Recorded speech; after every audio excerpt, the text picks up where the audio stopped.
This episode is brought to you by Indie Film Hustle Academy, where filmmakers and screenwriters go to learn from top Hollywood industry professionals. Learn more at ifhacademy.com. I'd like to welcome to the show Marie Gillen. How you doing, Marie? I'm doing great. Thank you so much, Alex. I just have both of my vaccinations and passed my 2-week incubation period, so I'm almost normal. Almost. My wife and I are just almost there. We're in the go F yourself category right now, but we're almost to the edge. We're like, and it's so sad for us because we're just right on the border of like, no, not yet. But as of this recording, in about a week or so, we should be able to jump on. Beautiful. So it's been a crazy, it's been a crazy year and change. It has affected not only the world, but it's just thrown our business upside down in the way we do business, as the way we consume content, as the way we release content. I think the ripple effects of what has happened in our industry will be felt for years to come, from the theatrical experience to streaming. I'd love to hear just really quickly what you think of where we are right now and how you think this is all going to kind of shake out, because we're in the ripples still. We're not out of the ripples. We're still in the ripples. Yeah, absolutely. But I think more than anything is, especially with how we consume, I think was because of COVID, was just launched very quickly 5-10 years ahead of the game plan. But it's where we were always headed. So that didn't surprise me too much. It certainly affected the theatrical way more than we would have if we hadn't have had COVID. But I do believe that will come back to a certain level. But it'll be much more. Yeah, the theatrical will. I don't think, I think when it comes to the indies and documentaries and things like that, I think it will be pretty much staying with the streaming. But the big event movies and visual effects kind of immersive movies, I think will come back very strongly when we can all go back to the theater, because we all desperately miss it. Oh, I miss going to the theater, but I don't know when I'll feel comfortable in the theater again. It's going to be a really, I call it the hangover, the COVID hangover of just like being in a room with someone else without a mask on, a handshake. I was a hugger. Back in the day, I was a hugger. Like, you're like, hey, you say goodbye, you say hello. I'm Latino, so this is the way it is. So, just like, you give them a hug and you say goodbye. So it is it's going to be interesting. I think we're going to still be feeling this for the next few years. I don't think the theatrical experience will ever come back to its height prior. And it's been going down steadily. I mean, if it wasn't for Marvel, take Marvel out of the equation for the last decade. Oh, yeah. Take Disney and Marvel out. But why the numbers have stayed up is because the cost of the ticket has gone up. Right. It's inflated. The admissions have been slowly, kind of steadily, just ever so slightly going down. So it's gonna. I don't think you'll ever come back up. I think it'll eventually turn into a Broadway scenario where it's event films only, like. Right. Like I'm not going to the theater to see a comedy right now. Like it's not really necessary, but I will go see an event movie or big action extravaganza or something that's cinematic, like Joker. Even though Joker wasn't a huge blockbuster, like action packed, it was essentially Taxi Driver. but it was but it was cinematic. And I wanted to go see it there. So right. I think you're absolutely right. But I don't think those numbers will go back up to where they were. Yeah. And that's okay. I don't think we have to bemoan that so much. Mm-hmm. There's still, the good news is there's so many more outlets for us producers to go to now that weren't there before. And the competition is fierce. Mm-hmm. And the whole... I got to have a theatrical release mentality, I think, has fallen by the wayside pretty strongly. Very strongly. It's not as sexy as don't get me wrong. Look, it's still filmmakers of a certain generation will always have a reverence for the theatrical experience. And they should. In my generation, maybe the generation behind us, but like my kids or like the generation, the teenagers right now. Yeah. It's not as big of a deal as it is to my generation, your generation behind me. It was just like, oh, you're not a real filmmaker unless you're up on the screen. And I think film festivals will fill that space even more. So the idea that your film is premiered at a festival in a theater to have that kind of experience will help replace that. And I think film festivals will grow even more so because of that. And you remember when filmmakers was like, well, you're not a real filmmaker unless you shoot film. Yeah, that's gone now. Right, exactly. Now it's like, I didn't get a theatrical, but I premiered on Netflix. And now, 100 million people just watched my movie. Exactly. Far more than they ever would going to the theater. Oh, absolutely. I had a filmmaker on the other day who directed an amazing documentary called The Last Blockbuster.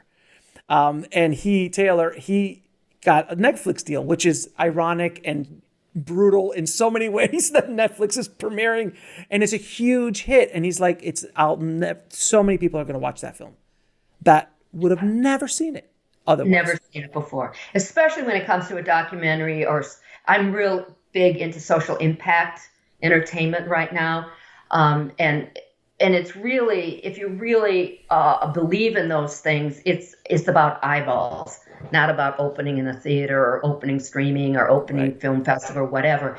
You've got to get the eyeballs in order to change the attitude, to get the dialogue going, to get them from apathy to empathy and into action about whatever the topic is. So absolutely. So we went on a tangent. So let's start. Actually, how did you get in the business?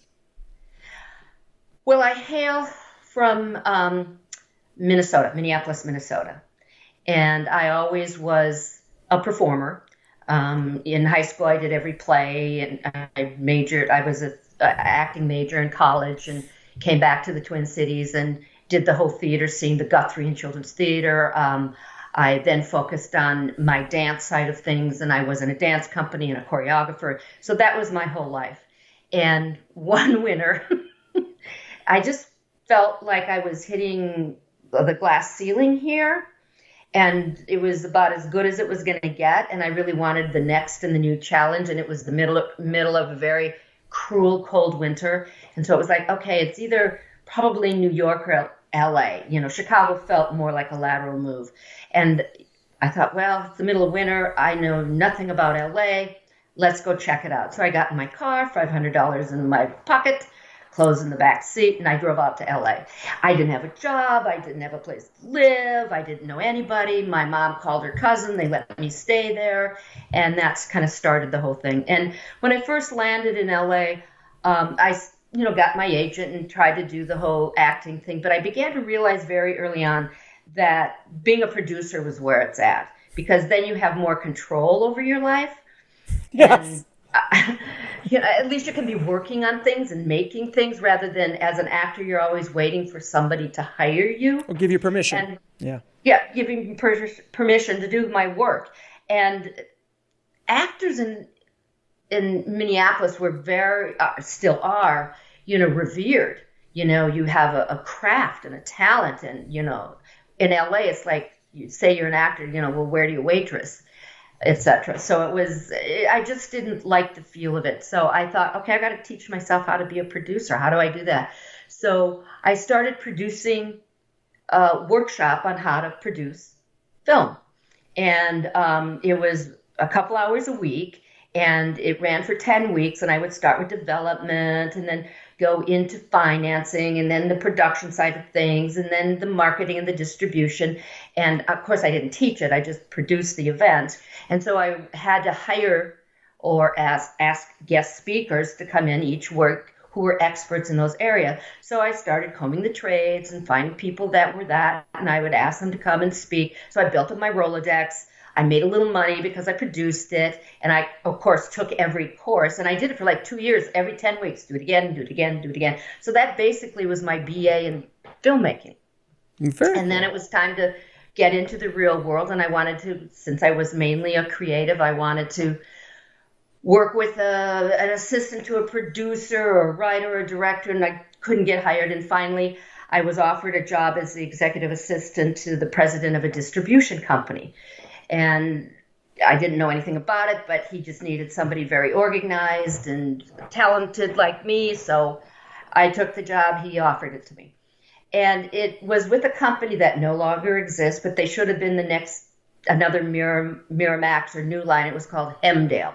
Oh, I remember Hemdale. Of course, I remember Hemdale. Yeah, in the Yeah, '80s, late '80s. Oh my God, they were. What they did they were it. release? They released a bunch of great. I worked in a video store in the '80s and the '90s, so I remember Okay, the logo very much. right, You didn't have sleeves. You had the plastic boxes on the VHSs. I remember right, the white. Yeah, right. yeah, yeah, yeah. I remember. So the 3 years that I was there, we won, I don't know, 12 Academy Awards, Platoon, Yeah, Whoosh, as the yeah. Emperor Salvador. So there I am, this little peon, with my ears glued to the phones and to the meetings, and I just sucked it in and just, it taught me as a producer that 50% is making your movie and 50% is marketing and distribution. And you've got to focus on the marketing and distribution and who your audience is when you're in development, or even before you even option anything and put your time and money into it. Mm-hmm. And another thing that it really began to teach me, it was film financing. They pioneered, or were one of the pioneers of the model where you would put up your own P&A and do a rent a system.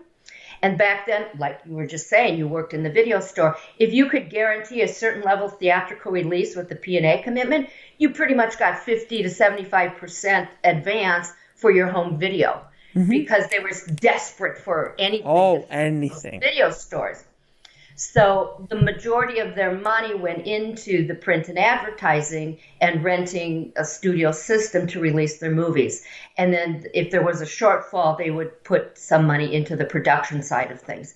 So when I left there and started my first company, that was my business plan. I just pretty much replicated that business plan.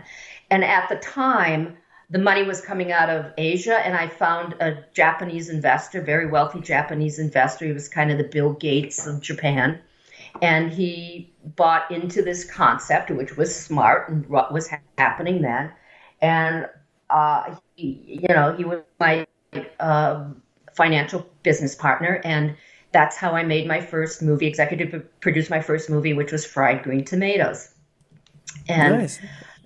it was one of those projects that, when I read it, you laugh, you cry, It was a you wonderful laugh. film. It's I like remember it. It was a just totally wonderful film. paid. But, it was like, oh, well, it's a female-driven project. It really doesn't have major stars. Oh, you've got the race story. It's a period piece. Yes, it's beautifully written, but no. So they weren't able to get it made. So I came on board and I said, I'm going to roll my company on this.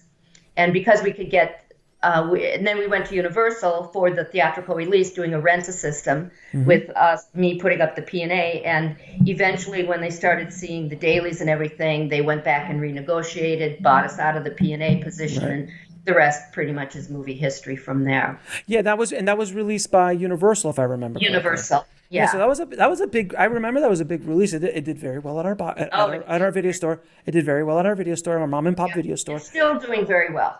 It's amazing that To this day, yes. to this day it's still probably you're getting Yeah. nice residual checks Yeah. coming in. So that's remarkable. Now you also That wrote was my MFA in film. you wrote a book called The Producer's Handbook, right?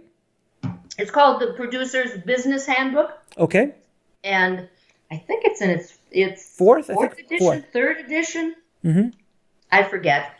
But yeah, so it basically, through all this, there, by putting that course together, by being at Hemdale when I was, and by having to do this business plan and all this financing, I had to learn it all.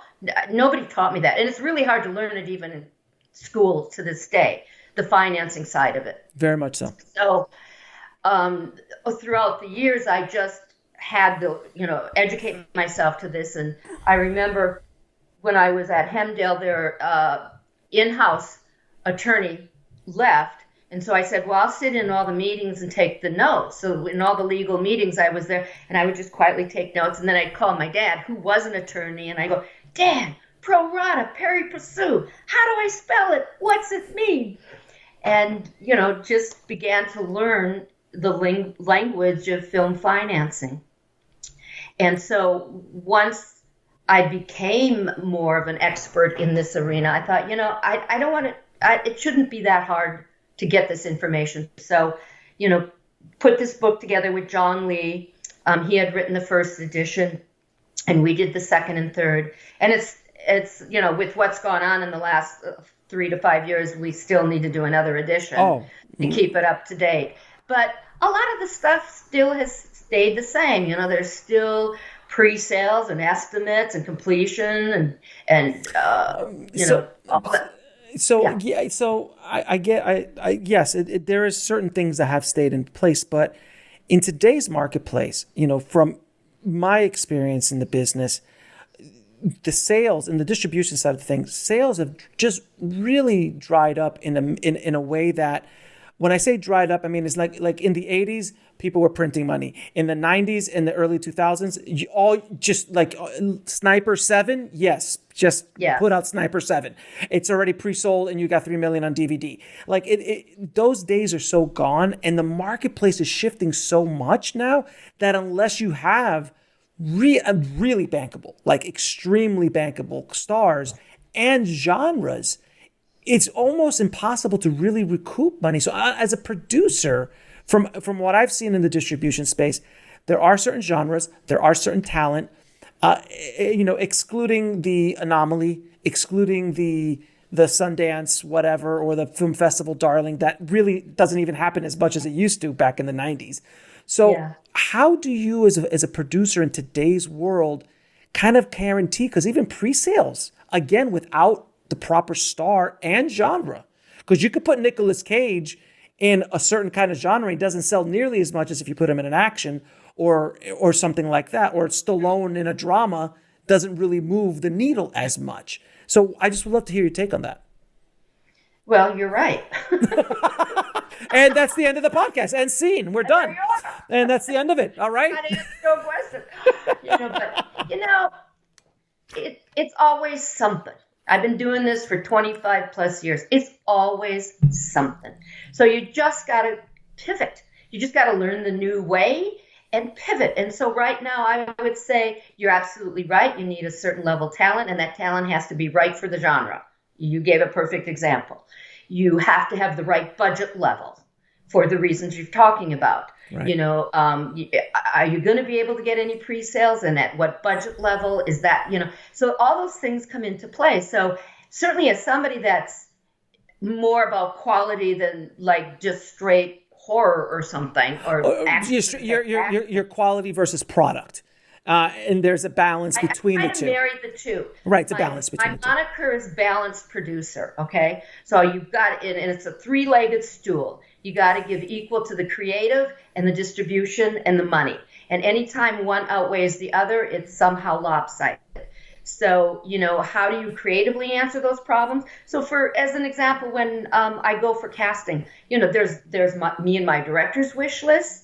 There's the casting people that come up with interesting ideas, and I kind of combine the two, and then I go to my international sales agent, and they give me and they're totally different. And so you got to figure out what's the right balance for that movie and that marketability. And there's also like a bit of delusion I found, because I do a lot of consulting and coaching and distribution, and there's filmmakers who come out with, they're like, look, I want to get Nick. I'm going to just use Nick as an example. Sure. I want to get Nick Cage involved. I'm like, okay, and I know producers and directors who have gotten Nick on a $5 million movie, $6 million movie, in certain genres, it kind of like a horror-ish action genre. And that works at that budget level. But a lot of times they'll like come up with an idea and they want Nick involved, and like, it's going to cost you $40 million. And I'm like, no, that star at that budget range, there has to be more than just Nick attached for that to make sense financially. There has to be other cast. Yeah. The director needs to have some sort of presence. Like a Joe Carnahan can bring out a movie at $40 million with, a Frank Grillo and, a Nick Cage. Like that monitor makes sense because of the pre-sales that those guys come up together, and then Joe and his whole thing. That's that package is sold before they even start shooting. Like, yeah, and you saw that with the recent Berlin. There's certain announcements that every territory sold out. And whether you know what the movie's about or not, you just kind of, like you said, you see the package. So when somebody says, "What is your package?" That's what they're asking for. And it's so important that you understand what the finance plan needs to be, what the budget level needs to be, what level cast it is, where the genre fits in the marketplace. Right. And they all have to meld together in the right, perfect, magical combination. And I've been doing this 25 years. I don't rely on my opinion.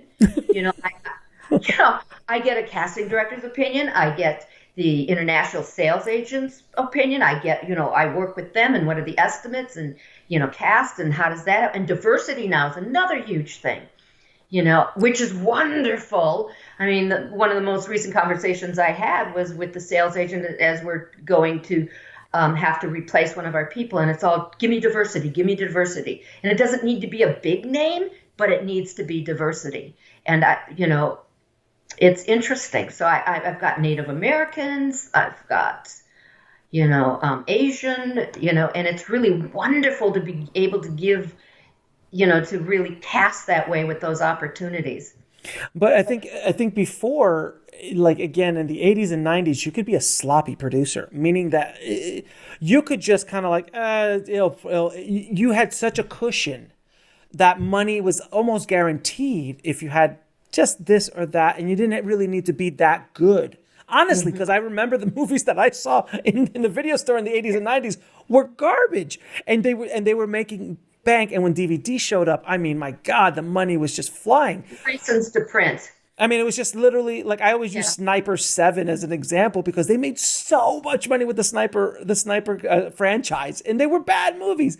But they brought Tom Berenger out every few years, and they're like, here's a mill, let's go do this. And that's one thing. And then another thing is too what makes sense today. So let's say right now, a certain actor is hot. Well, when you started that movie, he might have been hot, but something might have happened in the next 12 months. And a perfect example is I had producers. I won't use the actor's name, but a lot of people I've spoken about this actor before. Nothing against the actor. He's an actor who works a lot. And he's not a huge star, but he's a name and a face. And he's bankable to a certain budget. But he made that year 17 movies. So when his movie came out, in the marketplace, he'd go to distributors like, I already got 3 of him. I'm good this year. Like I already got, he's diluted his value, and the producer was there holding the bag. So there's that whole thing. Because if tomorrow morning Nick comes out and makes 30 movies next year, which by the way, Nick Cage could possibly do 30 movies, his value in the marketplace might, I'm not saying he doesn't do that many. No, but he could dilute. That happened all the time, where people just do too much. But there are still sloppy producers, but the sloppy producers are not making the money back for the investors, and they're just taking, a lot of innocent investors, and taking their money and running, and knowing they're not going to be able to, get their money back. But, it just drives me crazy. It's why investors think this is such a high-risk, horrible business to be in, because so many sloppy producers, or not just, just kind of pie in the sky, just I got to make my movie, and they're not the balanced producer, and they're not understanding what the audience is and what the market will allow, and trying to keep it all in check. Oh, the delusions that are out there with filmmakers and producers sometimes is like, look, if you want to make an art film, make an art film, and I made my first film for $5,000. I sold it to Hulu. And I sold it to Hulu. I licensed it to Hulu, sold some foreign territories with it. It was fantastic. It was an art film. It was an experimental film. I didn't really know what it was like. How is it going to turn out? But at that budget level, who cares? But if I would have made that for $200,000-$300,000, it would. You can't. There's just a balance of, again. There's that word again. Balance of what you. If you want to make art, understand that there's a value attached to that art. Right, and there's nothing wrong with that. Nothing at all. You may get lucky, and it may go through the roof, and that's great. But you need. Another big term for me is risk mitigation. Yes. If you want to talk to investors or financiers or funders, that's a good term to use. How are you going to mitigate my risk? And pre-sales, tax incentives. There's a list of things that you can collection accounts. A lot of people don't know about collection accounts, and it's just like one of the best things that you can offer an investor to have. Can you explain a collections account for the audience real quick? Sure. It's basically a a third-party escrow account where mainly it's international revenue, but it can be revenue for whatever your project is then assigned to go into this escrow account. So it's protected. So all the stakeholders, whether they be net profit people, investors, mezzanine bank, loan funders, whatever, they know that whatever revenue comes, it is protected in this third-party escrow account. And everybody signs off on the term is called waterfall, who gets paid in what order, what percentage, and all of that. So there are two main companies out there that do that. Vintage House, I've had them on the show. They're wonderful. Okay, and Freeway Entertainment. Mm-hmm. And Freeways probably would do more lower budget movies than Vintage might take on. So if you're in the lower budget range, I'd start with them. And they'll take, sometimes if it's a really low budget movie, they might take a fee off. You don't pay them up front, but the first revenues that come in, they might take a fee, and then it's 1%-ish area, or they just start at the 1%. And the first thing that they put aside is residuals, the potential residuals that are going to be for unions. Yeah. So when you go to become a signator for SAG, if you have a collection account set up, that can help you with putting up those very large residual bonds, etc., because they know that it will be paid because they're holding that money for you. Plus, it protects all the stakeholders. So it's just a win-win all the way around to have a collection account. Yeah, it is. It's wonderful. You'll hear the word CAM, collection account manager, etc. It's one and the same. Yeah, it's. Well, I have to ask you now. Like, how do you? Well, I wanted to ask you first. How do you raise development money? Because that's the hardest money because there's no guarantee that there's anything even going to get made. So you're just basically rolling the dice as an investor, going, "Hey, I like this book that you have. We're going to develop it into a screenplay. I'm going to help you develop it into a screenplay. I'm going to get a piece of the action once this movie gets made." But how do you raise that kind of money? Well, again, it's about being very balanced in your approach. You use the very common term, it's the highest risk of all the money. And I don't know if I would agree with you there. It's the lowest amount of money. It is. If you risk manage it properly, it's not the highest risk. What you just talked about is making this movie for, $20 million. And that's a lot of money. And I guess you're right. So I think that might even be a higher risk. But to answer your question specifically, producers nowadays are totally expected to come with a package, which means you need a powerful screenplay. You need to be able to hire legal, hire a casting director, do budgets and schedules, hire a UPM line producer if you don't do that yourself. All these, beautiful lookbooks and sometimes sizzle reel or rip-o-matics and, all pitch deck. Yeah. And it all takes money. Pay the writer. And totally on the producers now. Whereas before you could go, I've got this great IP, this book, and, companies would jump. Not so much anymore. So you've got a couple of different options.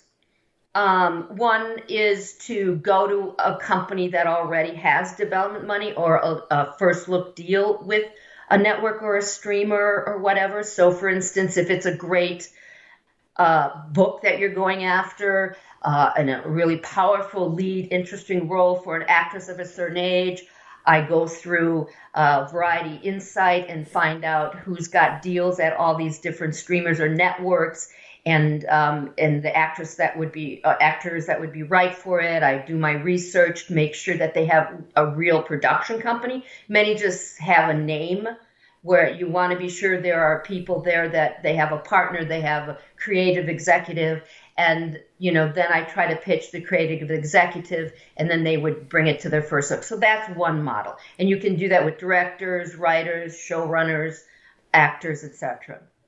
Then, and the toughest model is you do it yourself. Yeah. And you bootstrap. You bootstrap it. And I'm sure we've all done that on some level. And then there's put the proper business plan together and get a development fund together. And you really have to, again, risk mitigate the approach. So the way that and it's really spelled out a whole chapter of it is in the book about development financing. and you want to do it in steps. Okay, so you put together a finance plan or costs of what you think you're going to need. So there's legal, there's the writing of the screenplays, there's casting director, there's the UPM, there's visual materials, there's all that line item stuff. I don't like to put too often money for myself, because that's my skin in the game. And so, if I wouldn't approach it that, oh, great, I'll be able to live off this money while now I'm a real producer as I develop. That's a little difficult, but you can put something in there for that. And then you make sure that each step of the way you're test marketing it. So the first thing that I do is I run comparables from the last 5 to 7 years to see what else out there in this genre, in this level, budget that I'm thinking of, director that I'm thinking of level, the type of cast, what has worked, what hasn't worked, more importantly, and why hasn't it worked. And I want to be sure that the way I'm planning all of this, is fitting into the specificity of what the marketplace might allow for it. Once I've done that, I call that green light, okay? And I run the numbers. For the internal, that's the concept, the internal green light. The internal green light. That's right. So I track, what the budget level was for that movie, how wide a screen it opened on, what was the widest screen it finally opened on, because that tells you the spread of the P&A. So did it open on 5 screens and then it went to 300? That's a whole different level than if it opens on 3,200. And then that's the most it ever opens on, because you're spending 25, 35 million right out of the gate just to opening weekend. So I track that, what the genre is, what the level of talent is, director and lead cast. And I got to go to the year that it was released, not who they are now. So I've got to go back 5, 7 years to contemplate who they are now, what the rating was, because, if I'm thinking I'm going to deliver a PG movie and all the comps I have are R, it throws everything off. So I look for the trailers that they used. I look for the visuals, the posters, and all of that, the taglines. So I have this massive spreadsheet where I'm tracking like 30 comps with all this information, really educating myself to where this material might fall. And if I come up with numbers that look like I think I'm onto something really strong here, then I don't just rely on me. I go and vet it with a distributor, with an international sales agent, etc., and say, this is what I think I'm going to do. This is the level cast. And they go, yeah, that I can sell.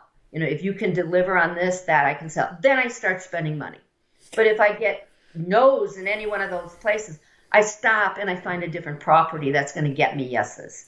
And can you just tell everybody really quickly, with these plans and these packages, a lot of times they use comparables to other films. So I've seen this way too many times, and please tell people to stop doing this and disagree with me if you like. If you're making a horror movie, and you are putting together a package, do not use Blair Witch Project and Paranormal Activity as this is what horror movies do to investors. Any smart money will just look at you and go, get out of my office. Dumb money will take it. Yeah. Dumb money might not, but it just shows me you're a peon, you don't know the business. Right. And, if I would never use it as a comparable in my narrative part of my business plan, I might mention something like that if it's perfect. But I would never use it in my financial comparables, because it's wrong. It's anomalies. It's right. It is. It's like winning the lottery. So, and the same with movies that win Academy Awards. It's like, oh yeah, my movie will win the Best Picture Academy Award, so I'm going to do the same as this movie. You can't do that. Yeah, like Moonlight, like my movie was shot in Miami and their movie was shot in Miami. So it's Moonlight and they won the Oscar and I can win the Oscar as well. Yeah, that or Napoleon Dynamite. Oh my God. Yeah. Napoleon Dynamite. So I'm tracking awards and things like that as well. And so I try to get it down to the most realistic 10 to 15 that really fall there. Exactly. Yeah. Now, one of the biggest problems producers and filmmakers have is that chicken and egg thing, which is attaching name talent to a project, something that's going to give you the money, but then the name talent doesn't want to come on board until you have the money. So there's that chicken and egg thing. How do you attach potential name talent to your project? Well, sometimes name talent won't regardless. That's just a fact, Sure. or their agents won't let them, especially hot up and comers. Sometimes they take a little too much advice maybe or let the handlers handle them a little too much. So there's nothing you can do about that. But some of the things you can do, it helps to have a casting director. Mm-hmm. It helps to have a very good attorney, recognizable firm, Recognizable casting director helps too. Yeah, that's what I'm saying. Yes. Mm-hmm. And first and foremost, it's about the material. You got to have a great piece of material, great screenplay for a role that they want, not a role they've done it over and over and over again. I mean, they want to, real actors want to, express themselves, take on something that they haven't done before. So a lot of times I really, if I'm going to have to go out for actors at a very early stage and use them, I want to think outside the box a little bit more. So if they're known for comedy, but they've got the chops, like Robin Williams, Jim Carrey, right? Yeah, Jim Carrey. Give them the opportunity in a role that's very dramatic when they can do it. They just haven't been given that opportunity. So they would come on board. And for a much lower quote. Much lower. Absolutely, because you can't pay him for, You can't pay Jim Carrey $20 million in the height of Dumb and Dumber to do Man. But if you want to do Man on the Moon, you could probably get him sometimes for scale if they really, really want to do it. Yeah. So it happens. And if the actor has a production company, it's a little easier because you're not necessarily going through the agent. You're going to the creative executive there. And, and they're going to come on board as a producer, and they'll have much more creative input and hands-on. If I'm going that route, well, I do this regardless, but, I really, are they on any boards? Do they support any causes? Are there ambassadors or anything? What nonprofits do they, because again, I like to focus on a lot of social impact projects, so that you can do what's called a double bottom line. Not only is the role really great, but it's an issue that's important to them. So those are some of the key things that I try to do to get them enticed. Right. Yeah. And then there's also the harsh realities of like, well, who's the director? Who's the producer? Just because you might have the next Pulp Fiction, but if you have a producer who's never done a thing in their life and a director who's done one short film and won an award at the Moose Jaw Film Festival, which I don't even know if that's a real festival or not. I want to go. I want to go to the Moose Jaw International Film Festival. But then there's that whole uphill battle. And I've been there as well. And I've seen that as well, where you got good material, but the team, there's no confidence that the team ever can execute this. Yeah. So there's that too. Yeah. So you got to take... I'm working with a couple of first-time directors. Mm-hmm. And I believe in them 250%. And they're great in a room, in a pitch. They can speak their passion and vision, and you're on board. You really, and they've spent the time to put together the right materials to visually showcase what they can do. Mm-hmm. So if you're going to take on something with the first-time director as a producer, they need to be of that caliber, because you do have a bit of an uphill battle. And you've got to be sure that once they get in the room or the Zoom or whatever with potential talent, that they're able to close them, and they're going to say, I'm going to feel confident in your hand. You know what you're doing. Right. And a lot of times they are writer directors, so the material, they can speak to the material better than anybody. And that's also, if you can be a writer director, that's honestly the only real control you have as a director, especially if you're first time. Unless you own the property all out, they can replace you, they can throw you out under the bus so quickly. And I've seen it happen where the writer gets onto a producer and the producer's like, I got Nick Cage, but Nick can't work with Bob because Bob's never directed anything. But Nick's got a director who he's worked with a bunch of times and he wants to do the project. This is the reality of the business. So it's really important that as a producer, you have those tough conversations before you go out, technically, legally get into business with this writer, director, or writer. Mm-hmm. It's, you've got to understand. I mean, where do you stand? Is this your Rocky that if you're offered $1 million, you're not going to walk away? And I need to know, because I want to take that $1 million. Yeah. Or is this something that if you were bumped to a producer and you got credit and you got your piece produced, but you couldn't direct it, would you accept that? And sometimes there are yeses and sometimes there's no. And I will move in either case, depending on how I feel about that situation or that particular person. But you need to know that going in. You don't want to be surprised later or get stuck later at the mercy of. Yeah, no Unless question. You made that choice and you knew it going in. And that's only something you learn as a producer with time, because when you first are starting out, you fall into all the traps you just laid out right there. Every little scenario, I've already hit those walls a ton of times. I'm sure you hit them when you were starting out. And only with time do you understand, I really need to have this conversation. It's the come to Jesus conversation.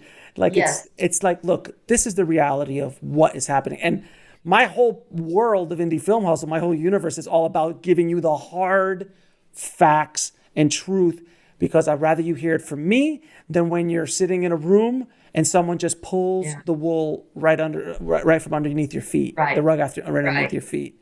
Would you say? I always say this, and I'd love to hear if you agree. I believe that my philosophy of this business is that every single person, no matter if you're Steven Spielberg, Kubrick, Hitchcock, or the lowest film student, all of us are going to get punched in the face, period. And we're going to get punched in the face multiple times in our careers. And they're going to come fast. They're going to come hard. Sometimes you won't see them coming. And it's only with time and hopefully some knowledge that it's not the question of if you'll get hit. It's a question when you'll get hit and how you'll get hit. And you have to start learning how to take the hit, especially early on, and keep going forward. And then as you get older, you might get a little wildly and you can start getting it to slip off you. And then occasionally you can get them to miss altogether or not even get into that conversation as you go down the road. But even pros who've been in this 20, 30 years, they still get surprised. And my job and my calling is to try to let everybody know you're going to get punched. Here's how to take the punch. Is that fair? Oh, absolutely. Everybody thinks that, once I get my first movie made, it's all golden from that. I forget the statistic. I have it in one of my notes when I teach my finance class, but I think 98% of first-time filmmakers never make a second movie. Oh, yeah. Yeah, something horrific like that. It's just like, whoa. And for all those reasons you just stated, it's just like, you're going to be punched. And the question is, how quickly can you come back from it? Don't let it's going to knock you down and you got to bounce right back up and come back at it. And later when you look in your wounds, you go, okay, what just happened? How can I avoid that next time? Exactly. And but so many filmmakers have these stars in their eyes that they just don't even know that the punch is coming. And when they get hit once, they're out. They're out cold and they're out of the game. I mean, when I was talking to Oliver Stone on the show a while ago, I wasn't shocked, but he's like, I'm still hustling my movie. I'm still trying to get my movie made. I'm like, I was just going to say that. You're Oliver Stone. He's like, I'm Oliver Stone, but I'm still trying. It doesn't matter. Movie and it killed you to get it together. You did your 17th and it killed you to get it. There might be an odd one here and there where it just kind of falls in your lap and things happen and those are golden. But it's a constant battle to put it together. And 5 years from now, the whole finance plan is going to be different. And 5 years from there, it's going to change and there's going to be something else. And you got to constantly pivot and constantly relearn. And I remember initially just having to tweak. Because I was a creative, I didn't know economics and legal and all that, but you read my book and you think I was an attorney. A PhD of some sort. Yeah, I don't know. And I hated it when I was in it, trying to figure it out and learn. I just hated it. And then I just kind of went, no, it's creative. Putting a finance plan and doing this is creative. And just with that little shift, and over time, it gets bigger. So all day, every day, I am still being creative, because every time I get on the phone with somebody, I use my acting. It's like, who is that person? What is their tone like? Okay, I got to match their rhythm. And it could be, okay, what's going on? What do you need? Then I got to talk like this. Okay, this way. Or like with Alex, when we first started, so how you doing? And what's going on? And you get, or whatever it is. Or they throw something at you, even though your agenda and your plan and your bullet points are right in front of you, and they throw something at you, you got to, improv. It's all those years of improv class, you never know what's going to come back. So to me, that's all just wonderfully creative. And when you used to go to meetings, it's like, how do I need to dress for that meeting? If it's a banker or a financier, I got to look like I don't need the money. If it's a creative, I got to wear my creative clothes, and so you can't walk in. You can't walk into creative with a suit, and you can't walk into a bank with your khakis on and flip flops. Right, like your tour jeans. Your tour jeans. It's not going to work. It's not going to work. Now, so you've been in the business for many years. I'm assuming that there was never been a negative experience with a distributor in your entire career, that everything is run smoothly, all the money is coming 110%, everyone's been completely open with the reporting, and you've never had any issues whatsoever. Is this a fair statement, or am I completely off base? You're completely off base. I think I knew I would. To the point where the whole team just finally gave up. It's Goliath. David and Goliath is just like, they just throw another legal thing at you, and you run out of money. Your investors say, it's enough already. I'm not spending any more legal money to try to track this down or get this. Just enough. But I got to ask you. It's look, and my audience is very well aware of my feelings on distribution and what I've been able to do for them and getting the information out about distribution and predatory distributors and things like that. But I have to ask you, like, the whole concept of the Hollywood accounting, which is basically started in the days of Chaplin. I mean, this started early. I mean, United Artists was created by Pickford, Chaplin, and Fairbanks because they were getting screwed by the studios. So this whole Hollywood accounting thing, and how distributors do not, and I'm not saying all, but a lot of distributors, unscrupulous distributors, will do things in their numbers to make sure that you, the producer, or you, the filmmaker, never see a dime. How is this a functioning business? Like, is it just purely because there's fresh meat that constantly is coming in to replenish the old meat that's just exhausted of just getting ripped off? Or investors?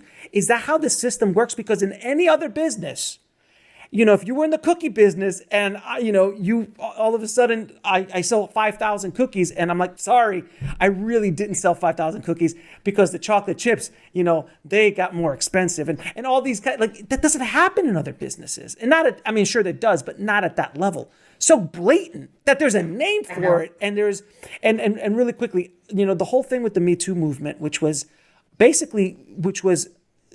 casting couch. It was a punchline. It was a joke. It was part of this fabric of the industry. Like, if you want to get it, you got to go on the casting couch.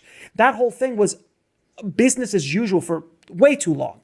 I feel that what's going on with distributors is the financial version of that kind of abuse, because you're just being abused financially. You just said, we just gave up. So I'm sorry, I threw 1,000 things at you. What do you have to say?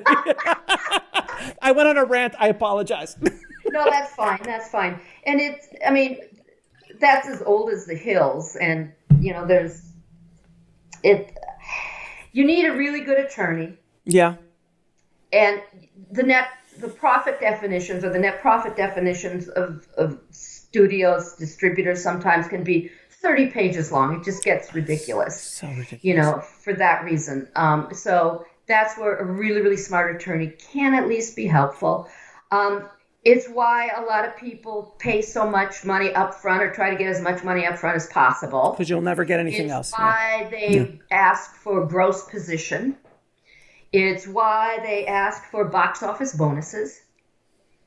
So, they can see what, which is a little difficult now because the theaters have crashed and burned. It's why you see the streamers paying these big hefty amounts because that's all that ever is going to be there because there is no other window or back end or whatever. It's just the way it has been. But we're due for a change. We're due for something. Something has to change. Yeah. And I don't know what that technology will be, what that system will be, but something has to come. The system is already stressed. Like the distribution system, COVID has it was already, look, when I went to AFM in 2019, I was like, I was walking around. I was like, gee, it's just a bunch of dinosaurs. Like, I mean, I'm walking over corpses. I mean, it was really bad. And it's just kept going down. So nothing against AFM, but just the marketplace has changed so much in that space. So I feel like there's so much stress on the apparatus of distribution. And now COVID just put it more. It will pop. I feel something's going to come crashing down. I think the next economic downturn, something. Yeah, but you got to watch the word distribution is such a large, all-encompassing entity. Correct. I think you're more talking like theatrical, and then it leads into something else. No, I'm talking about the whole, like the apparatus. But if you go to a Netflix, if you get a deal with a Netflix or a Hulu or Amazon, you get too much up front. You sold it for whatever million, and you're done. And non-studio.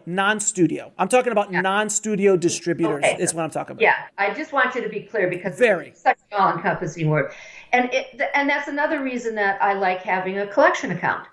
And it doesn't help so much on the domestic side, but certainly on all the international, because your sales agent, in your agreement with your sales agent, it says that any monies, that are collected will not go to them, but all the distribution agreements with all the different distributors in France and Germany and UK, when they do the agreements with them, it says that all monies due, minimum guarantees, overages will go into this account. So it never goes to the sales agent. It goes right there. And we talk that through in the waterfall and how it's all protected.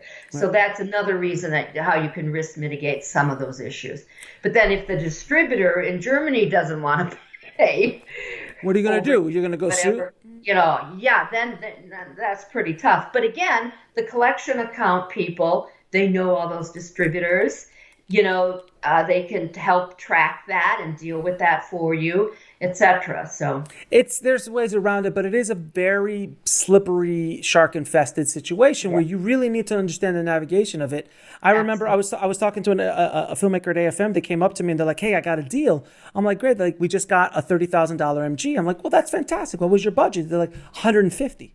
I'm like, "Okay, what was that for?" He goes, "It was all rights for 5 years." I'm like, "So you're happy about that?" "Yeah, we got 30,000."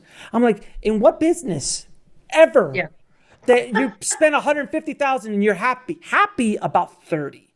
Like, there's something systemically wrong with that. Well, right. And again, where we started was being that balanced producer. It probably was not his money. Probably. And he got to make the movie he wanted to make. And it's going out into the world. Back, and he, got a little bit back and can at least give a check back, so I'm happy.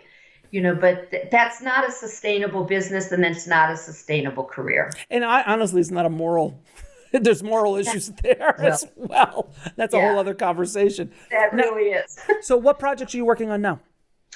I'm working on a project, and this is a first-time feature film director, although he's done music videos and shorts and all of these other accomplished things. Filmmaker, but not feature filmmaker, right? Right, exactly. And it's a sci-fi trilogy. And the first one is Persephone. And we have an international sales agent. We have really creative, wonderful deals with the visual effects house and the virtuals. I hope you have somebody coming on board to talk about virtual and what's going on there. I already did. Yeah. Okay. Because that's the way to go. That's the future of filmmaking. And that, again, will get those budgets down, will keep us safe because we don't have to go to all these locations and just a myriad of wonderful things. You just watch The Mandalorian and you just go, how in God's green earth did they do this? So fascinating. It's so fascinating. And it's cheap too. It honestly is not that expensive. I mean, Mandalorian's expensive, but if you're doing it at a much indier level, you can get the company that I had on I think it was Unreal. I think they are. I forgot their name, but Unreal Engine. I'm not sure if it was Unreal Engine, but it was another company that was using that engine. But bottom line is that the smaller version of it for a wall, just a wall, like a full wall, $10,000 for the actual engine, and then whatever the screens cost. So under 20 grand, 30 grand, you've got a whole virtual set that you can use and build sets in front of and move, and it was fascinating. It's fascinating. Yeah, capture it all in camera, and you can stay on the sound stage, and it's great. It's great. Yeah. Well, that sounds exciting. The trilogy is being shot that way. That's amazing. That's gonna be a lot of fun. Very excited about that, and to use that technology. Now I'm gonna ask you a few questions I ask all my guests. What advice would you give a filmmaker trying to break into the business today? Material. Mm-hmm.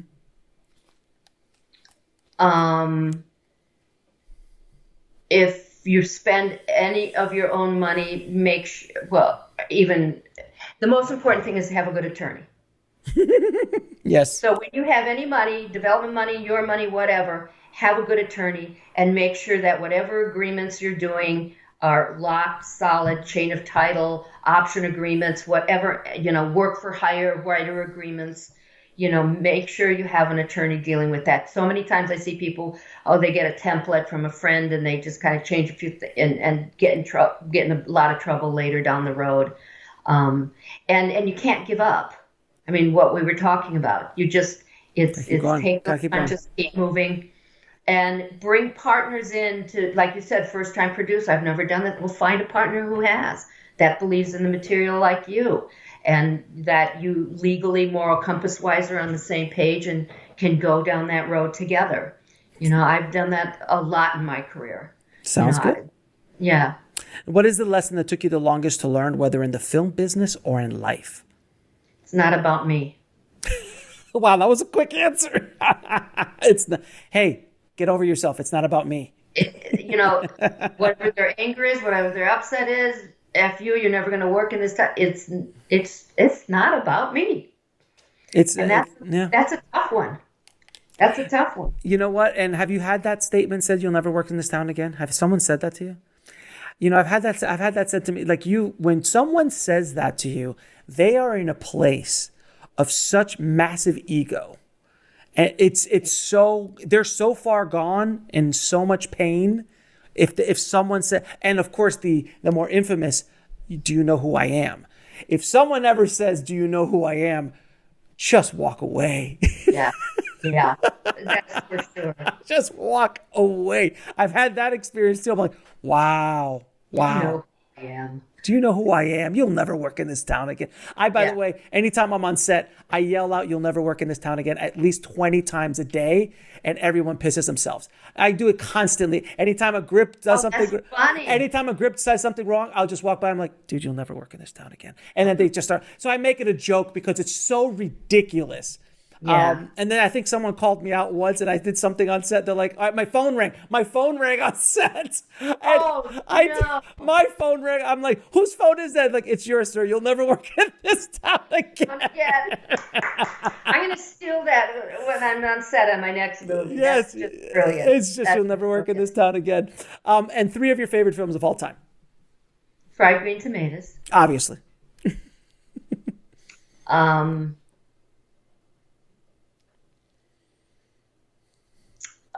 I'm such a Singing in the Rain person. Okay. Just because I was directed musicals and actually that was my first goal coming out here was to do musicals. And I haven't done one yet. Well, the market's it's a little rough for the musicals. Not as much as it used to be in the 40s, in the 30s and 40s.